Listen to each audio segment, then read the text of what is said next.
Good day, mate. Today I'm going to discuss about a game I just played against a person of interest, which is Hannibal Lecter 1997. And I would like to discuss this game because there is this analysis graph that shows as black Hannibal Lecter 1997 was always leading until the last few moves at the end. So let me just show you why is this interesting because he's been leading the game, and at the end of the game is just a few natural defending move that actually throw him off. So I started with f4, and then the opponent moved d5, e3, knight f6, knight f3, bishop f5. It's all, the opening. And so far, from the graph, black's always accumulating points, like, advantages.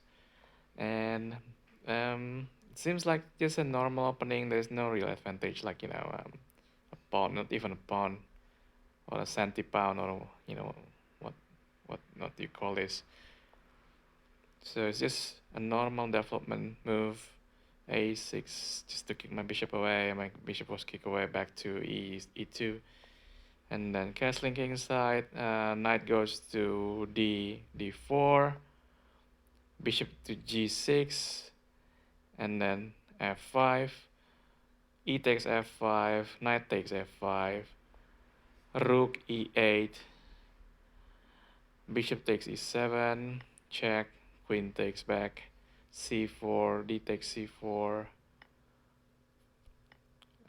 bishop takes c4, b5 kicking the big bishop away, bishop is kicked back to e2, rook at a goes to d8, knight c3, c5, rook c1, h5, bishop f3,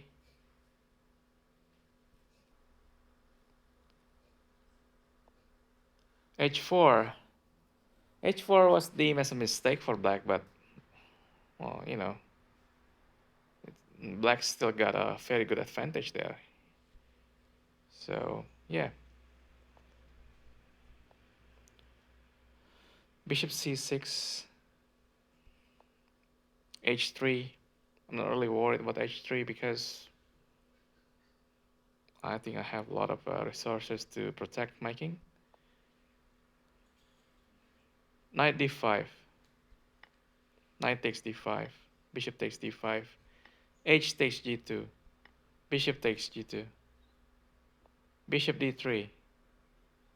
Now I would like to counterattack at the moment, so I believe that my bishop at b2 is eyeing at that square, which is g7. So I just moved my queen to g4, and ignoring the threat of this bishop at d3 would take my bishop there, because the immediate threat is a checkmate in one by using my queen, taking that g7 square. So at the moment, it is slightly advantageous for black. But how do we proceed here? It is only slightly advantageous for black if, and only if, black moves its knight to e e5.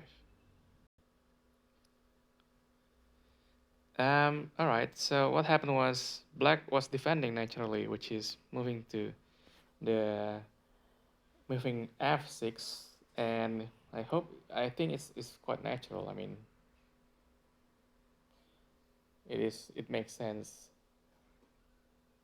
Now the only problem with this is it is actually weakening um, black pawn structure, and it turns the table around.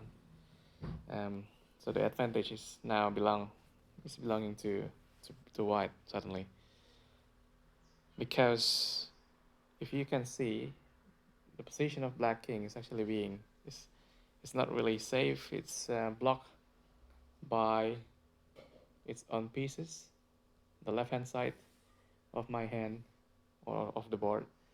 So My next move was bishop d5 check, and after king moves, my queen simply goes to h5, and there is not really much that bless you, that black can do from here.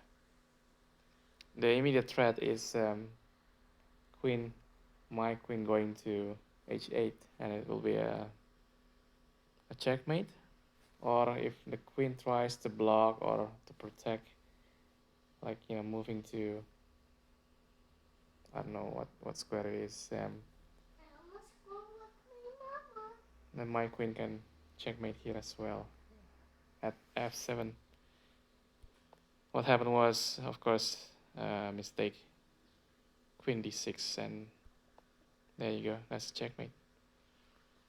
I understand the move queen d6 is trying to give room for the king to escape, but of course, my queen can simply move to f7 and smothering the king. So that's the end of the game.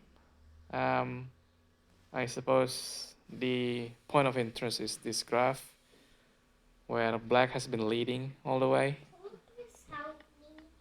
until the end. Thank you for watching.